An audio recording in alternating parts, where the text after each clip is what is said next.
మహాపరిశుద్ధుడైన మా తండ్రి, పరలోకమందున్న మా ప్రభువా, యేసుక్రీస్తు వారి పవిత్రమైన పరిశుద్ధమైన నామాన్ని బట్టి వందనాలు, కృతజ్ఞతాస్తుతులు చెల్లిస్తున్నాం ప్రభువా. ఈ రాత్రికాల సమయంలో నన్ను, కుటుంబాన్ని, సంఘాన్ని మీరు కాపాడి ఇదిగో నీ సన్నిధానంలోకి నడిపించారు. మీకు స్తోత్రాలు. ఈ సమయంలో మీరు మాతో మాట్లాడండి, మా జీవితాలను బాగు చేయండి ప్రభువా. పాత జీవితంలోకి వెళ్ళిపోకుండా ఆధ్యాత్మిక జీవితంలో అభివృద్ధి జరిగించమని,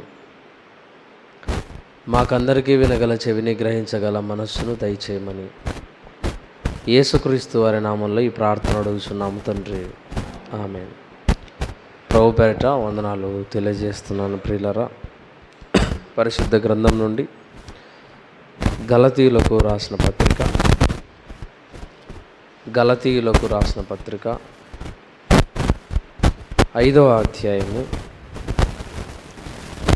అధ్యాయం మొదటి వచనం చదువుకున్నాం. ఈ స్వాతంత్ర్యము అనుగ్రహించి క్రీస్తు మనలను స్వతంత్రులనుగా చేసి ఉన్నాడు. చాలా ప్రియులారా, పౌలు గారు గలతీ సంఘంతో మాట్లాడుతూ, మునుపు మీరందరూ గలతీయులారా పాపములో బానిసగా బ్రతుకుతున్నారు, అపవాది చేతుల క్రింద మీరు మగ్గిపోతూ ఉన్నారు. అలా అపవాది చేతుల కింద పాపం అనే దాస్యంలో, బానిసత్వంలో బ్రతుకుతున్న మీకు యేసుక్రీస్తు వారి యొక్క ప్రాణము ద్వారా, ఆయన చేసిన త్యాగము ద్వారా మీరు ఏమైపోయారు? బానిసత్వంలో నుంచి మీరు బయటికి వచ్చారు, స్వతంత్రులుగా మారిపోయారు అని పౌలు గారు గలతీ సంఘంతో మాట్లాడుతున్నాడు. చూడండి, మనము కూడా ఒకప్పుడు పాపానికి బానిసలుగా బ్రతుకుతున్న జీవితాలే, పాపములో మునిగి తేలుతూ, లోకంలో ఉన్నవి కావాలని వెంటపడుతూ, ఏది కళ్ళకు అందంగా కనబడితే, ఏది మనసుకు నచ్చితే దాని వెంట మనం పాకులాడుతూ పరిగెడుతూ, దానికోసం ఎంతైనా తెగించే బతుకులు మన జీవితాలు పాపపు దాస్యంలో ఉన్నప్పుడు.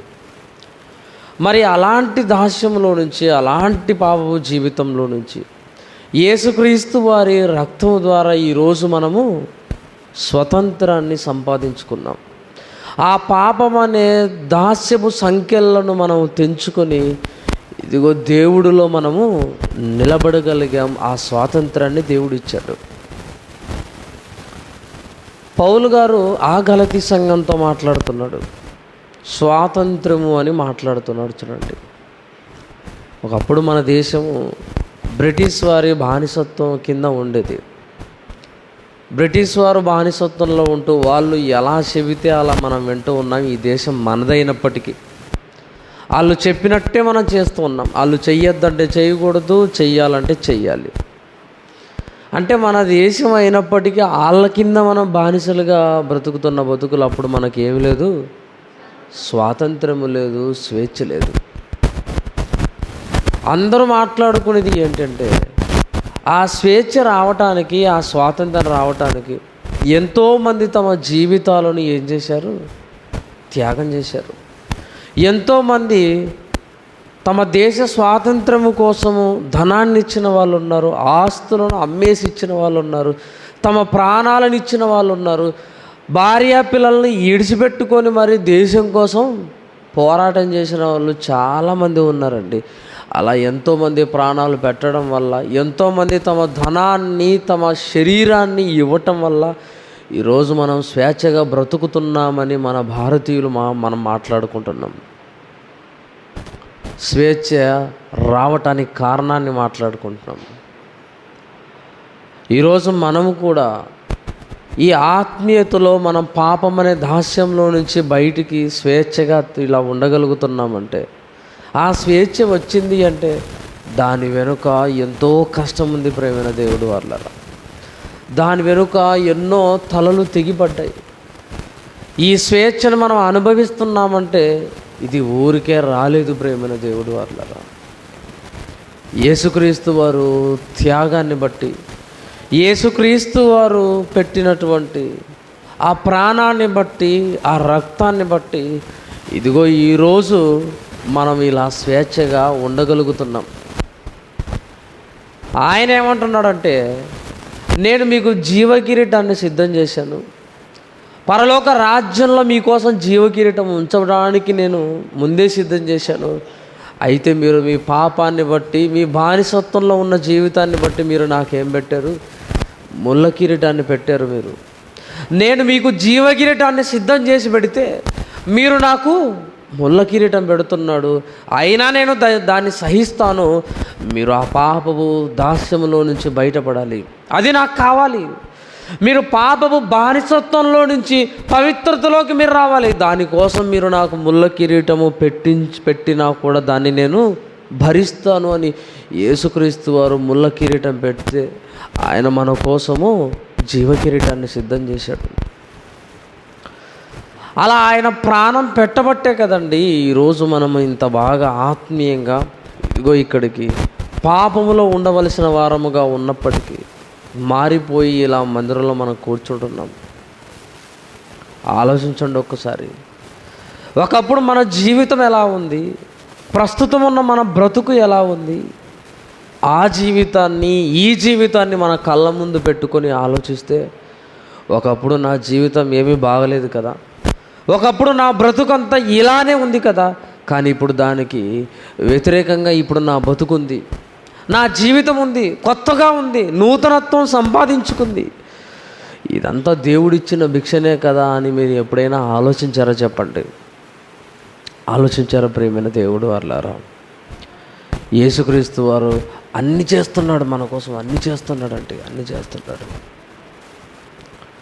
ఒరే నేను నీ పక్కలో ఉన్నాను రా, నువ్వేమీ భయపడవలసిన అవసరం లేదు. నీ అడుగులు ముందరికై, ఎంతవరకు వేస్తావో నీ అడుగులు అంతవే.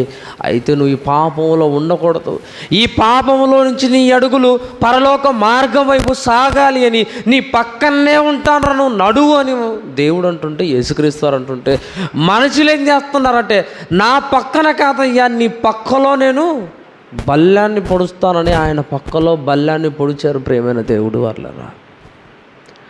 అయినా ఆయన పొడిపించుకున్నాడండి. మీరు పాపం నుంచి పవిత్రతలోకి వస్తే చాలరా బాబు, నాకు వస్తే చాలు, నేను ఏమి చెయ్యటానికైనా ఎన్ని భరించటానికైనా నేను సిద్ధంగా ఉన్నాను అని యేసుక్రీస్తు వారు అంటున్నాడు. అదండి మనము ఇలా పవిత్రతలోకి వచ్చి దేవుడి దగ్గర కూర్చున్నామంటే, ప్రార్థన చేస్తున్నామంటే, బైబిల్ పట్టుకుంటున్నామంటే ఆయన ఇచ్చిన స్వేచ్ఛనే కదండి. మనం ఇలా ఉంటున్నామంటే అది ఊరికే రాలేదు కదా ప్రియమైన దేవుడు వారలారా, ఊరికే రాలేదు కదా. ఎంతో కష్టం ఉంది కదండి. యేసుక్రీస్తు వారు ఎంతో కష్టపడ్డాడు కదా, ఎంతో నష్టపోయాడు ప్రియమైన దేవుడు వారలారా. పొలము దున్నించుకున్నట్టుగా తన వీపును దున్నించుకున్నాడు కదండి, తన వీపును దున్నించుకున్నాడు కదా. ఆ దున్నబడిన సందులో నుంచి రక్తం వస్తుంటేనండి, ఆ రక్తము నా పిల్లల జీవితాలను బాగు చేసేది కదా, మనుషులను పవిత్రతలోకి తీసుకెళ్ళేది కదా అని తన రక్తాన్ని సైతం వద్దనుకున్నాడు ప్రియమైన దేవుడు వాళ్ళారా. ఆ రక్తములో నుంచి ఈ భూమి మీద బ్రతుకుతున్న మనుషుల జీవితాలు బయటికి రావాలి. నా వీపులు చాళ్ళగా దున్నబడినప్పుడు ఆ చాళ్ళల్లో నుంచి విత్తనం వేస్తే మొలక ఎలా ఎత్తుతుందో, అలాగే నా చాలుబడిన రక్తం వస్తున్న ప్రతి చోట నుంచి ఒక్కొక్కడు పవిత్రతలో పుట్టాలి, పరిశుద్ధుడుగా పుట్టాలి వాడు అని తన చాళ్ళను దున్నించుకునేటట్టుగా చేసుకున్నాడు అండి మహానుభావుడు. ఈ స్వేచ్ఛ ఊరికే వచ్చిందని, దాని వెనుక ఎంతో కష్టం ఉందని ఎంతమంది అర్థం చేసుకుంటున్నారో చెప్పండి. ఇది అర్థం కాలేదు మనిషికి. ఇక్కడ మీరు కూర్చుంటున్నారంటే, స్వేచ్ఛగా వాక్యాన్ని వింటున్నారంటే దీని వెనుక ఎంతోమంది త్యాగతనుల ప్రాణం విలువ ఉంది ప్రియమైన దేవుడు వాళ్ళారా. ఇలా సువార్త మనకు వినబడుతుందంటే ఆనాడు ఎంతమంది చచ్చిపోయారు చెప్పండి. వాళ్ళని ఏమన్నారంటే ఇప్పుడు అమరులు అంటున్నామంటే, దేశం కోసం ప్రాణం పెట్టి స్వేచ్ఛను తెచ్చిన వారిని ఏమంటున్నాం? అమరులు, అమరజీవులు అని మాట్లాడుతున్నాం. ఈరోజు మనం ఇలా వాక్యం వింటున్నామంటే, వాక్యం వినబడుతుందంటే, ఒకప్పుడు ఈ వాక్యం కోసం ఎన్నో తలలు తెగిపడ్డాయి. అరే, ఈ వాక్యం కోసం ఎంతోమంది తమ శిరచ్ఛేదనాలు చేయించుకున్నారు, తమ అవయవాలను కూడా నరికించేసుకున్నారండి ఈ సువార్త కోసం. అలా ఎంతోమంది తమ అవయవాలను పోగొట్టుకొని తమ రక్తాన్ని తీసేసుకున్నారు. కాబట్టి ఈరోజు మనం వాక్యము వినగలుగుతున్నాం, సువార్త ప్రకటించబడుతుంది. ఎంతమందికి తెలుసు నేను ఈరోజు సువార్త వింటున్నానంటే ఆ రోజు ఎంతోమంది అమరులైపోయారు, ఎంతోమంది అమరు జీవులుగా మిగిలిపోయారు. మరి నేనేం చేస్తున్నాను నా దేవుడి కోసం? ఇది ఎంతో కష్టంతో వచ్చింది కదా. మరి నేనెంతో కష్టపడుతున్నాను ఈ సువార్త కోసం, దేవుడి కోసం నేనెంతగా నా అవయవాలను దేవుడి పనుల్లో కష్టపెడుతున్నాను. నేను కూడా అమరుడి కావాలి కదా, నేను కూడా అమరత్వాన్ని సంపాదించుకోవాలి కదా అని ఎంతమంది ఆలోచిస్తున్నారు చెప్పండి. ఏదో ఊరికే సేవకులు వచ్చి వీళ్ళు చెప్తున్నారు, మేము వింటున్నాం, 1 గంట విన్నాము, అయిపోయిందని మనం అనుకుంటున్నాం, అయిపోయిందని అనుకుంటున్నాం ప్రియమైన దేవుడు అట్లా. కానీ చాలా కష్టం ఉందండి, చాలా కష్టం ఉంది. కొంతమంది ఈ సువార్త కోసం రంపాలతో కోయబడ్డారండి. రంపాలతో కోయబడ్డారు. పాపం చేశారని కాదు, మోసం చేశారని కాదు, ఎవరినో అత్యాచారం చేశారని కాదు, దేవుడి వాక్యాన్ని ప్రకటిస్తున్నందుకు ఎంతోమంది రంపాలతో కోయబడ్డారు. రంపముతో కొయ్యడం అంటే ఉండేది సామాన్యమైంది చెప్పండి. ఆ శరీరము తెగాలి, లోపలున్న నరాలు తెగాలి, లోపలున్న ఎముక తెగాలి. అలా కోయబడుతుంటే ఎంత విలవిల్లాడిపోయారండి ఆనాడు మహానుభావులు. సువార్త నా తర్వాతి తరం వాళ్ళకి అందాలి, నా తర్వాతి తరం వాళ్ళు మా గురించి తెలుసుకొని వాళ్ళు కూడా అమరులుగా కావాలి అని ఎంత తట్టుకున్నారండి, ఎంత ఓర్చుకున్నారంటే విలవిల్లాడిపోయారు. ఈరోజు దేవుడి కోసం నువ్వు ఏం విలవిల్లాడిపోతున్నావు?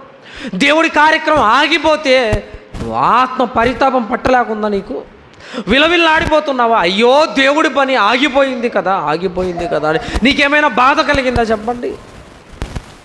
ఎందులో నువ్వు విలవిల్లాడిపోయావు? వాక్యాన్ని చదవలేదు ఈరోజు. నా ఆత్మలో బాధ ఎక్కువైపోతుంది. ఈరోజు నేను ప్రార్థన చేసుకోలేకపోయాను, నేను ఎంత తప్పు చేశాను, ఈరోజు నేను మందిరానికి వెళ్ళలేకపోయాను, నా ఆత్మను అభివృద్ధి పరచుకోలేకపోయాను కదా. ఆ మాటలు వినలేక, ఆ ప్రార్థన చేసుకోలేక, బైబిల్ చదవలేక నా జీవితాన్ని పాడు చేసుకున్నాను కదా. అయ్యో, నా అవకాశాలన్నీ పోగొట్టుకుంటున్నాను కదా అని ఎంతమంది విలవిల్లాడిపోయారు చెప్పండి. ఎంతమంది అలా బాధపడిపోయారు చెప్పండి. ఆత్మీయంగా ఎంతమంది బాధపడ్డారు? 1000 రూపాయలు డబ్బులు పోతేనే బాధపడతామండి. 1000 రూపాయలు డబ్బులు పోతే, మన ఇంటికి మన బంధువు తినడానికి రాకపోతే బాధపడతాం. మనం తినడానికి రాకపోతే, ఏదైనా కార్యక్రమం, అశుభ కార్యక్రమం కానీ జరిగితే చూడటానికి రాకపోతే బాధపడతాం మనం.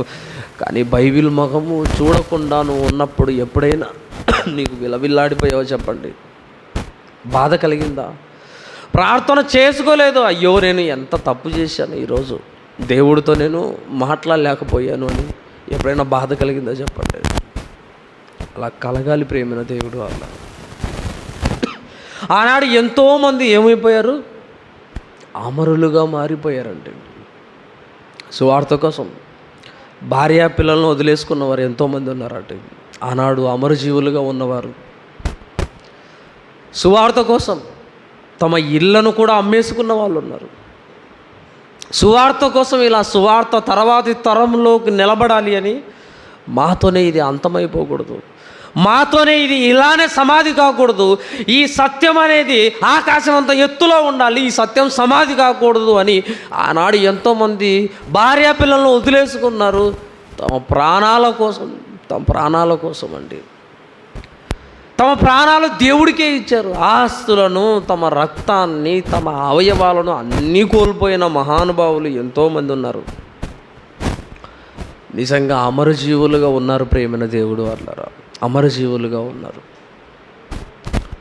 బైబిల్ పట్టుకుంటున్నామంటే, ఈరోజు బైబిల్ మన చేతుల్లోకి వచ్చిందంటే దాని వెనక ఎంత కష్టం ఉంది చెప్పండి. ఎంతోమంది ఆనాడు ఆ చర్మపు కాగితాల మీద రాస్తేనండి దాన్ని కాల్చిన వాళ్ళు ఉన్నారండి, కాల్చిన సందర్భాలు ఉన్నాయి ఆ చర్మపు కాగితాలను. అయినప్పటికీ మరలా ఓపికతో వాళ్ళు రాసి వాటన్నిటిని భద్రపరిచారు. మన కోసమేనండి, మన కోసమే భద్రపరిచారు వాటన్నిటిని కూడా. తర్వాతి తరంలో ఏం జరిగింది, ఈ వాక్యం ప్రకటించడం కోసం ఎంత కష్టపడ్డారో ఆనాడు, దేవుడి పని చేయటం కోసం ఎంత ఆతృతపడ్డారు, ఎన్ని కష్టాలు ఇబ్బందులు వచ్చినా ఆ దేవుడి పనిని ఎలా చేశారు, మా తర్వాతి తరంలో వాళ్ళు తెలుసుకోవాలని దాన్ని భద్రపరచడం కోసం ఎంతో ప్రయాసపడ్డారండి, ఎంతో ప్రయాసపడ్డారు. నా ప్రాణం పోయినా పర్వాలేదు కానీ ఇది మాత్రం పోకూడదు, ఇది మాత్రం అంతమైపోకూడదు అని దాన్ని కాపాడటం కోసం, మనకు బ్రతుకునివ్వటం కోసం ఆనాడున్న వాళ్ళు చచ్చిపోయారు ప్రేమైన దేవుడు వాళ్ళారా. ఈ స్వాతంత్రాన్ని ఇవ్వటం కోసం ఎంతమంది బలైపోయారో చూడండి, ఎంతమంది బలైపోయారో చూడండి ప్రేమైన దేవుడు వాళ్ళారా. ఒక యోబు గారిని ఆలోచించండి ఒక్కసారి. యోబు గారి సహనం ఎలాంటిదో చూడండి. అన్ని పోయినా కూడా తన భక్తిని నిలబెట్టుకున్న మహానుభావుడు అండి. భక్తిని పోగొట్టుకున్నవాడు కాదు. అలా భక్తిని పోగొట్టుకోకుండా నేను అమరత్వంలోకి వెళ్ళిపోయాను, నేను అమరజీవుడిగా ఉన్నాను. ఇదిగో ఈనాటి క్రైస్తవుడా, నువ్వేం చేస్తున్నావు చెప్పు, నువ్వేం చేస్తున్నావు?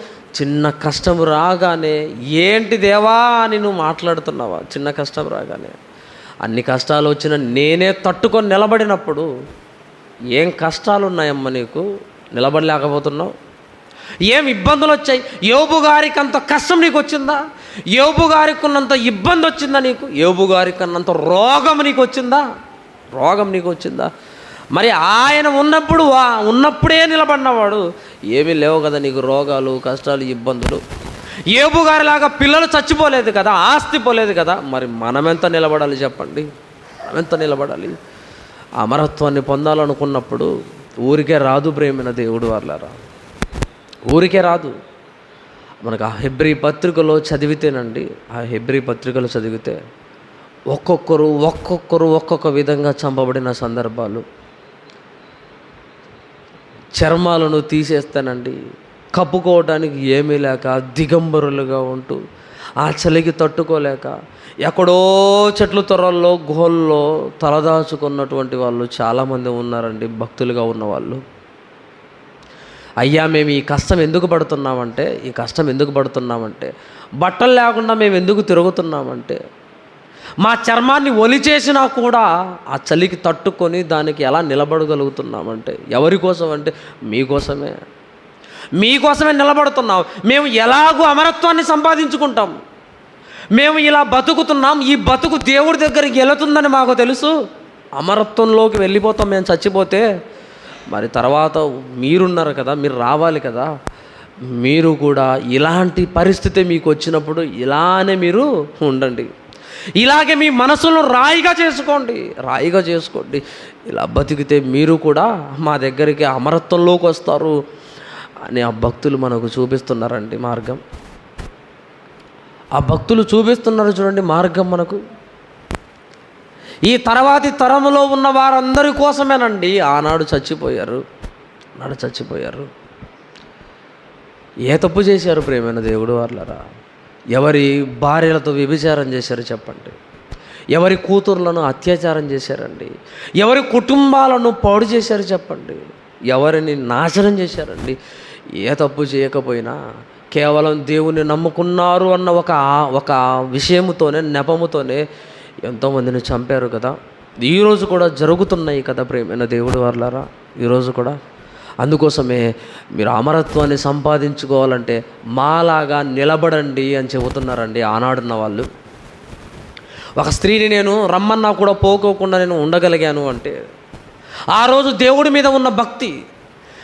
ఇదే నేను మీకు ఛాలెంజ్ విసురుతున్నాను.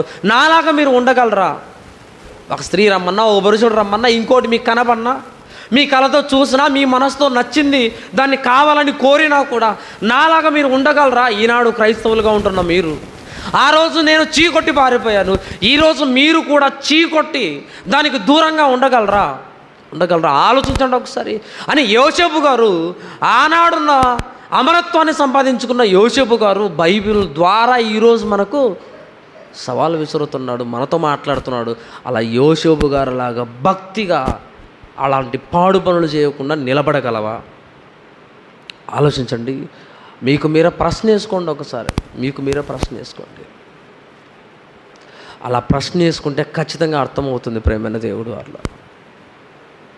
నాకేమి చేత కాదు, నాకేమి రాదు, నేను దేవుడి పని ఏమి చెయ్యలేను అని నువ్వు అనుకుంటావా? అయితే బైబిల్లో ఉన్న భక్తుల్లో ఉన్న వాళ్ళు చాలామంది మనకు ఒక మార్గాన్ని చూపిస్తున్నారు, ఒక మాట చెబుతున్నాడు. ఒక పశువుల కాపరినే రాజుగా చేసినవాడు, పశువుల కాపరినే ఒక మేడి పనులు ఏరుకున్న వాడిని ఒక ప్రవక్తగా నిలబెట్టినవాడు. ఈరోజు నువ్వు దేనికి పనికిరావంటే నిన్ను నిలబెట్టుకోలేడా? నిన్ను వాడుకోలేడా? అహరోను వాడకుండా మోసేని ఎందుకు వాడాడు చెప్పండి? అహరోనుకు మంచి మాటలు లేవా? ఉన్నాయి, కానీ మోసేనే కావాలనుకున్నాడు. నాకు ఏమీ కాదు, నా చేత ఏమీ కాదని మనం ఎప్పుడు అనుకోవద్దండి. అందుకోసం భక్తులు మనకు చెబుతున్నారు, మేము ఇలాంటి స్థితిలో ఉన్నాము, మమ్మల్ని దేవుడు ఎన్నుకున్నాడు. మరి నువ్వెందుకు అలాంటి మాటలు మాట్లాడుతున్నావు? నన్ను దేవుడు ఎన్నుకోలేదు, నన్ను ఏమి చేయలేను దేవుడి పని అని అలా నువ్వు మాట్లాడుకొని నిన్ను నువ్వేం చేసుకుంటున్నావు? తగ్గించుకుంటున్నావు, నాశనం చేసుకుంటున్నావు. అలాంటి మాటలు మాట్లాడుతుంటే ప్రపంచానికి ఈరోజు సువార్త అందిందంటే, ప్రపంచంలో నలుదిక్కుల సువార్త వెళ్ళిపోయింది అంటే, ఆనాడున్న వాళ్ళు చెదిరిపోయానండి. సువార్త వచ్చింది చెదిరిపోయే. ఎంత కష్టపడింటారండి. అక్కడి నుంచి నడుచుకుంటూ అందరూ తలాగు దిక్కుకి వెళ్ళిపోయి అక్కడ సువార్త ప్రకటించి వ్యాప్తి చెయ్యాలి. అలా వచ్చిందే మన దేశానికి సువార్త ప్రేమైన దేవుడు వాళ్ళరా. మరి అంత కష్టం ఉందిగా ఈరోజు మనం స్వేచ్ఛగా ఉండటానికి. వెనకాల ఎంతోమంది కష్టపడ్డారు కదా ఈరోజు మన జీవితాలను ఇలా నిలబెట్టుకోవటానికి. మనం ఏం చేస్తున్నాం చెప్పండి? మనం ఏం చేస్తున్నాం ప్రేమైన దేవుడు వాళ్ళరా? దేవుడి కోసం ఎంతో కష్టము తీసుకోండి, మీ ప్రాణాలు ఇవ్వండి నేను చెప్పటం లేదు, ప్రాణాలు ఇవ్వండి. కనీసము ఒక గంట కూర్చొని దేవుడి వాక్యాన్ని ధ్యానించుకునే సందర్భాలు ఉన్నాయా? దేవుడి వాక్యాన్ని చదువుకునే సిచ్యువేషన్లు ఉన్నాయా? అలాంటి ఎప్పుడైనా చదివారో చెప్పండి దేవుడి వాక్యాన్ని? అందరూ పనికి మాటలు మాట్లాడుకోకుండా ఒక చోట కూర్చొని, ఇదిగో నిన్న మన సేవకుడు ఈ వాక్యం చెప్పాడు, మనం ఇలా ఉండాలమ్మా, ఇలా ఉంటే మన కుటుంబాలు బాగుంటాయి, మన సంఘం బాగుంటుంది అని మాట్లాడుకున్నారా? ఎప్పుడన్నా మాట్లాడుకున్నారా చెప్పండి? ఎలా పుడుతుందండి మనకు భక్తి? ఎలా వస్తుందండి మనకు అమరత్వం వస్తుంది? అలా వస్తుంది చెప్పండి. ఆ స్వేచ్ఛను మనం వినియోగించుకోవాలి కదా. పాపంలో నుంచి పవిత్రతలోకి వచ్చినప్పుడు ఆ స్వేచ్ఛను మనం కాపాడుకోవాలి కదా, నిలబెట్టుకోవాలి కదా. రావటం గొప్ప కాదండి, దానిలో నిలబడటం, దాన్ని నిలబెట్టుకోవటం గొప్ప. అలా పవిత్రతను నిలబెట్టుకోవాలి. ఎంతమంది చేస్తున్నారు చెప్పండి? అలాగా ఎంతమంది చేస్తున్నారు? ఈ స్వేచ్ఛను కాళ్ళదనుకొని మరలా పాపం అనే దాస్యంలోకి వెళ్ళిపోయేవారు చాలామంది ఉన్నారు. బైబిల్ పట్టుకుంటున్నానంటే ఆ రోజు వాళ్ళు పడిన శ్రమనే కదా, కష్టమే కదా.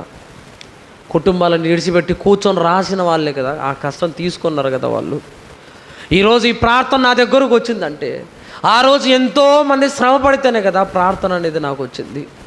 ఈరోజు సువార్త వచ్చింది అంటే ఆ రోజు ఎన్నో తలలు పోయింటేనే కదా వచ్చింది సువార్త. మరి నేనేం చేస్తున్నాను దేవుడి కోసం? వాళ్ళందరూ అమరత్వంలోకి వెళ్ళిపోయారు, అమర జీవులుగా మారిపోయారు. మరి నేను కూడా అమరత్వంలోకి పోవాలి కదా. నేను కూడా అమర జీవుడిగా నేను ఈ భూమి మీద నా కీర్తిని నిలబెట్టుకోవాలని ఎంతమంది ఆలోచించి అలా కష్టపడుతున్నారు? ఎంతమంది ఆలోచించి దానికోసం ప్రయాసపడుతున్నారు చెప్పండి? ప్రియులారా, మాకు ఇదేం జీతాలు వస్తున్నాయని మేము రోజు రావట్లేదండి. మాకు జీతాలు వస్తున్నాయని రావటం లేదు. రోజు ఏంటంటే సాయంకాలం కాగానే మా ధ్యాస ఇంటి మీదకి వెళ్ళదండి. మీకు తెలుసో లేదో, సాయంకాలం స్కూలు కాగానే ఇక నేను ఇంటికి వెళ్ళాలి, ఇంటి దగ్గర ఉన్న వాళ్ళతో నేను గడపాలి కానీ లేకపోతే ఇంకోటి కానీ అన్న ఆలోచన మాకు రాదండి.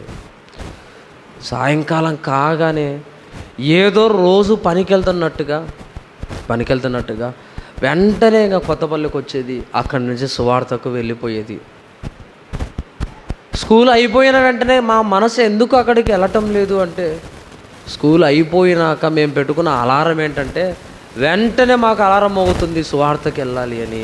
అలా సువార్తకు వెళ్ళిపోవాలని మేము వస్తున్నామంటే, అంతేగాని మాకెవరు జీతాలు ఇవ్వటం లేదు, మాకెక్కడ కానుకలు రాలేదు. ఇలాంటి కష్టాన్ని ఆ కొద్దిసేపు అయినా మేము ఎందుకు తీసుకుంటున్నామంటే, బతికినందుకు, బాప్తీసం తీసుకున్నందుకు రోజన్నా మనం కష్టపడాలి దేవుడి కోసం. ఈ భూమి మీద దేవుడి కోసం దేవుడు పుట్టించాడు. పుట్టించిన ఆయన కోసం మనం చేయకపోతే ఎలా అన్న ఆలోచన తప్ప. మనల్ని కన్నా తండ్రికే, నేను పెద్ద అయితే ఇలాంటి జాబు తెచ్చుకొని మా నాన్నను చూసుకుంటాను, ఈ జాబు తెచ్చుకొని మా అమ్మ నాన్నకు అన్నం పెడతానని మనం అంటున్నాం కదా పెద్ద అయిన తర్వాత. అలాగే బతుకునిచ్చాడు కదా, మనకు తండ్రిని ఇచ్చాడు కదా, ఇన్ని ఇచ్చాడు కదా దేవుడు. మరి ఆ దేవుడి కోసం ఏం చేయకుండా ఉంటే ఎలా చెప్పండి? దేవుడి కోసం కూడా మనం చాలా చేసే ఉన్నాయండి, మనం చేయలేకపోతున్నామంటే కల్పించుకోవాలి.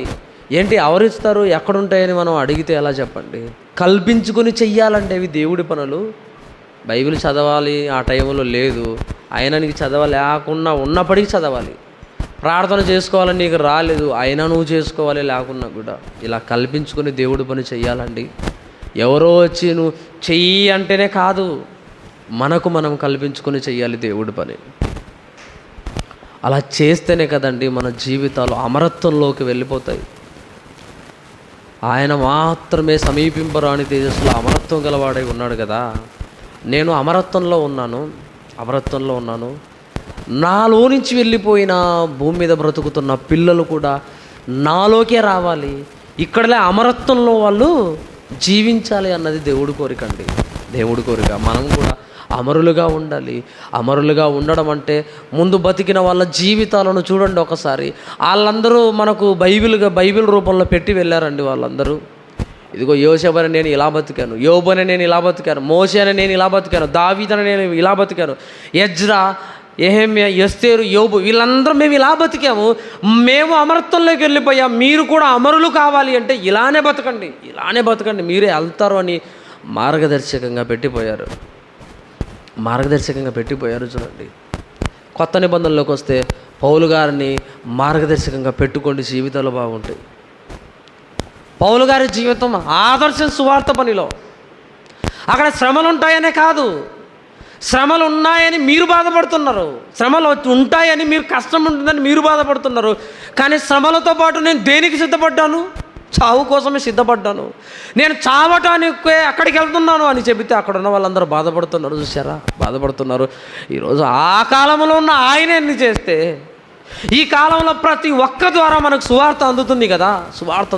ఎన్ని ద్వారా సువార్త అందుతుందండి. ఎన్ని వాడి ద్వారా సువార్త అందితే మనమేం చేస్తున్నాం? దేవుడి కోసం శ్రమలను సహించడానికి శ్రమల దగ్గరికే పోతున్నామా? ఒకవేళ నువ్వు దానికే పోకపోతే దేవుడి కోసం ఏం చేస్తావు చెప్పు? సువార్త కోసం ఏం ప్రాణాలు ఇస్తావు నువ్వు?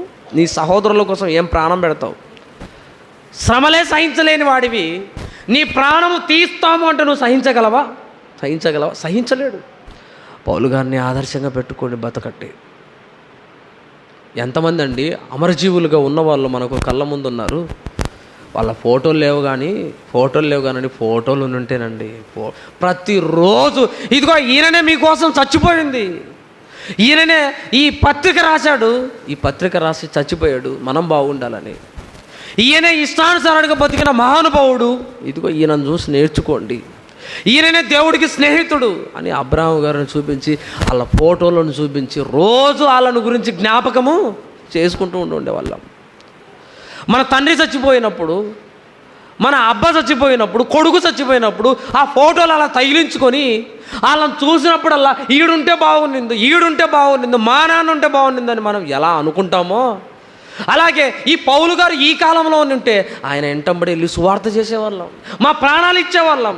అదే ఒక దావీదు గారు ఈ కాలంలో ఉంటే ఇష్టానుసారుడుగా మేము కూడా ఆయన కోసం బతికేవాళ్ళం. అలాగే ఒక అబ్రహాం గారు ఈ కాలంలో ఉంటే ఎప్పుడూ దేవుడితోనే మన సహవాసం ఉండిందో, దేవుడితోనే మేము గడిపిందో అని మనం అనుకునే వాళ్ళం. ప్రేమైన దేవుడు వాళ్ళారా, కానీ వాళ్ళ జీవితాలు అక్షరాల రూపంలో రాయించాడండి. అక్షరాల రూపంలో. ఈ స్వేచ్ఛను మనం పోగొట్టుకుంటే మనకంటే దౌర్భాగ్యం లేరండి, మనకంటే దరిద్రులు ఉండరు. మరలా మీరు పాపమును దాస్యం కాడి కిందికి పోవాకంటారా? గలతీ సంఘంలారా, ఎందుకు వెళ్తారా మీరు? ఇది ఊరికే వచ్చింది కాదు, ఎంతోమంది ప్రాణాలు పెట్టుంటే వచ్చింది. వీళ్ళందరికంటే ముందు ఒక ఆయన ప్రాణం పెట్టాడు, యేసుక్రీస్తు.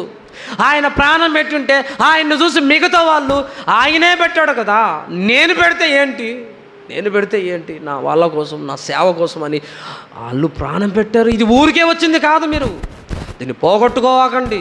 పోగొట్టుకుంటే మరలా ఇది మీకు దొరకదు అని పౌలు గారు గలతీ సంఘానికి చెప్తున్నాడండి. మనము స్వేచ్ఛను అనుభవిస్తున్నాం, ఈనాడు స్వేచ్ఛను అనుభవిస్తూ మరలా దేన్ని అనుభవిస్తున్నాం? పాపాన్ని అనుభవిస్తున్నాం. మనం ఒకవైపు స్వేచ్ఛను అనుభవిస్తున్నాం, మరలా స్వేచ్ఛను అనుభవిస్తూనే పాపాన్ని కూడా అనుభవిస్తున్న బతుకులు ఒకసారి ఆలోచించండి.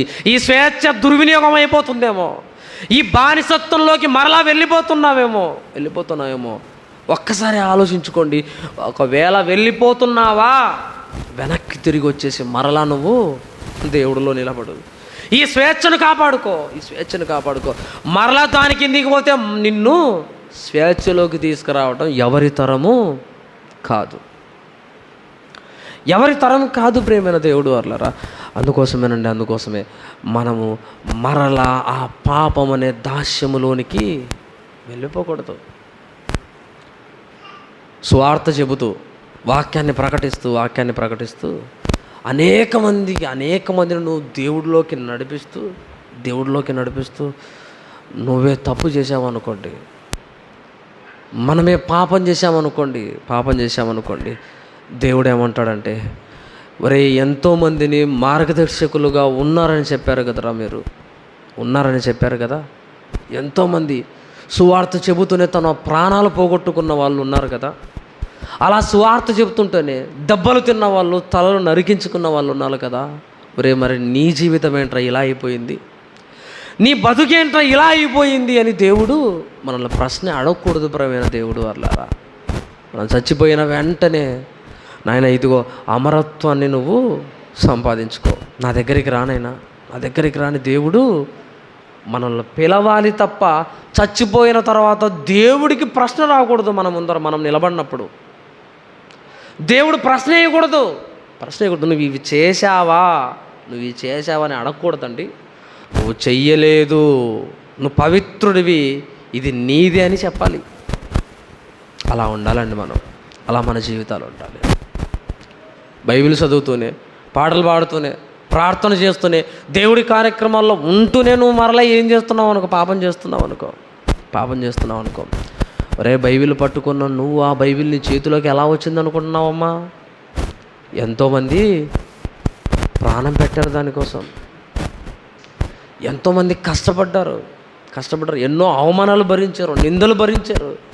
అందుకోసమే ఈరోజు ఆ వాక్యాన్ని చదువుకుంటున్నావు, వాక్యంలో ఉన్నది నువ్వు ప్రార్థన ద్వారా దేవుడికి చెబుతున్నావు. మరి నువ్వే ఇలా చేసావా? మా తప్పు కదమ్మా, అది చేయకూడదు కదా. స్వాతంత్రాన్ని పొందండి అని చెబుతూ అవన్నీ తెలుసుకున్న మీరే మరలా దాస్యంలోకి వెళ్ళిపోతే ఎంత భయంకరమైన తప్పు చేశారా మీరు, ఎంత దుర్మార్గమైన పని చేశారో మీరు. పోండి అని దేవుడు అనకూడదు ప్రియమైన దేవుడు అల్లారా. అలాంటిది లేకుండా మనం బ్రతకాలండి. ఒకటి ఈ భూమి మీద అమరజీవులుగా మనము చచ్చిపోవాలండి. ఎప్పుడో 1952 ఆ టైంలో 1952 సంవత్సరంలో పొట్టి శ్రీరాములు గారు తమిళనాడు మనది ఉంటే మాకు సపరేట్ తెలుగు ప్రాంతము కావాలి అని ఆమరణ నిరాహార దీక్ష చేసి ఆయన ఏమైపోయాడు? చచ్చిపోయాడండి. చచ్చిపోతే ఎన్ని సంవత్సరాలు అయిందండి. ఇప్పటికీ ఆ రోజు రాగానే ఆయన గురించి మాట్లాడుకుంటున్నారండి. అంటే ఆయన ఇప్పుడున్న వాళ్ళందరికీ ఒక మార్గదర్శకం. అలాగే బైబిల్లో ఉన్న వాళ్ళు ఎంతోమంది ఉన్నారు కదా. సువార్తలో కష్టాలు అనగానే ఎవరు గుర్తుకు రావాలి? పౌలు గారు గుర్తుకు రావాలి. నీ సహోదరుడి కోసం నీ ప్రాణమైనా పెట్టడంలో ఎవరు గుర్తుకు రావాలి? యేసుక్రీస్తు వారు గుర్తుకు రావాలి. నీ ప్రాణం పోతున్న ఒకరిని నువ్వు చూడాలనుకుంటున్నావా? ఆత్మీయులను బాగుండాలనుకుంటున్నావా? ఒక ఎపఫ్రోదీతు మీకు గుర్తుకు రావాలి. ఇలా ఉండాలండి మనం, ఇలా గుర్తుకు చేసుకోవాలండి, వాళ్ళను గుర్తుకు చేసుకోవాలి. మన జీవితాలు అలా ఉంటేనండి మనం బాగుంటాం. నాకు క్రికెట్లో విరాట్ కోహ్లీ అంటే చాలా ఇష్టం, సచిన్ టెండూల్కర్ అంటే చాలా ఇష్టం, లేదా బ్యాడ్మింటన్ ఆడల్లో నాకు సైనా నెహ్వాల్ అంటే చాలా ఇష్టం అండి, సింధు అంటే చాలా ఇష్టం. ఎన్ని పేర్లు ఉన్నాయండి, ఎన్ని పేర్లు ఉన్నాయి. వాళ్ళని నేను రోల్ మోడల్గా తీసుకున్నాను, వీళ్ళని నేను రోల్ మోడల్గా తీసుకొని ఇందులో పైకి వచ్చానని మాట్లాడుతున్నాం కదా. నీ భక్తిలో నీకు ఎవరు రోల్ మోడల్గా ఉన్నారు బైబిల్లో? నీ విశ్వాసంలో ఎవరు నీకు ఆదర్శంగా ఉన్నారు? ఎవరిని ఆదర్శంగా పెట్టుకున్నావు నువ్వు? ఈ విశ్వాసంలో నేను నిలబడ్డాను అంటే ఆనాడు ఈ భక్తుడు చేసిన త్యాగమేనయ్యా ఈరోజు నేను ఇలా విశ్వాసంలో నిలబడ్డాను, ఆదర్శంగా ఆయన తీసుకున్నానని. అలా నువ్వు చెప్పగలుగుతున్నావా? అలా చెప్పగలుగుతున్నావా? ఈరోజు నేను ఆతిథ్యం ఇస్తున్నానంటే బైబిల్లో ఉన్న ఆ స్త్రీని బట్టేనయ్యా నేను ఆతిథ్యం ఇస్తున్నానని నువ్వు చెప్పగలవా? ఈరోజు ఇంత ధైర్యంగా దేవుడి కోసం నేను పరుగులెడుతున్నాను, ప్రకటిస్తున్నానంటే ఆ రోజు ఆ స్త్రీ చేసిన పోరాటమే, ఈయన చేసిన పోరాటమేనయ్యా, ఈయన చేసిన పోరాటమే. నువ్వు చెప్పగలవా? ఎవరిని ఆదర్శంగా తీసుకున్నావు నీ భక్తిలో? నీ ఆత్మీయతలో ఎవరిని రోల్ మోడల్గా తీసుకుంటున్నావు? ఎవరు లేకపోతే ఎందుకయ్యా ఆ భక్తి, ఆ జీవితం ఎందుకు? ఎవరో ఒకరిని పెట్టుకోవాలి, నువ్వు పెట్టుకొని బతకాలి ప్రేమైన దేవుడు వల్ల. అలా మనం ఈ స్వాతంత్రాన్ని సంపాదించుకున్న తర్వాత, స్వాతంత్రాన్ని సంపాదించుకోవాలంటే ఎంత కష్టపడ్డారంటే, ఎంతోమంది మీరు బాప్తిసం తీసుకునేటప్పుడు వద్దు అని అంటారు. ఎంతోమంది భర్త వద్దంటాడు, భార్య వద్దంటుంది, స్నేహితులు వద్దంటారు, ఎందుకులే నీకు ఇప్పుడే అంటారు. ఎన్ని ఆటంకాలు చెప్పండి బాప్తిసం తీసుకునేటప్పుడు. నువ్వు దాస్యంలో నుంచి స్వేచ్ఛలోకి రావడానికి ఎన్ని ఆటంకాలు చూడండి. అన్ని ఆటంకాలతోనే నువ్వు స్వేచ్ఛను సంపాదించుకున్నప్పుడు దాన్ని ఎన్ని ఆటంకాలు వచ్చినా నిలబెట్టుకోలే బాధ్యత మన మీద ఉంది, నీ మీద ఉంది.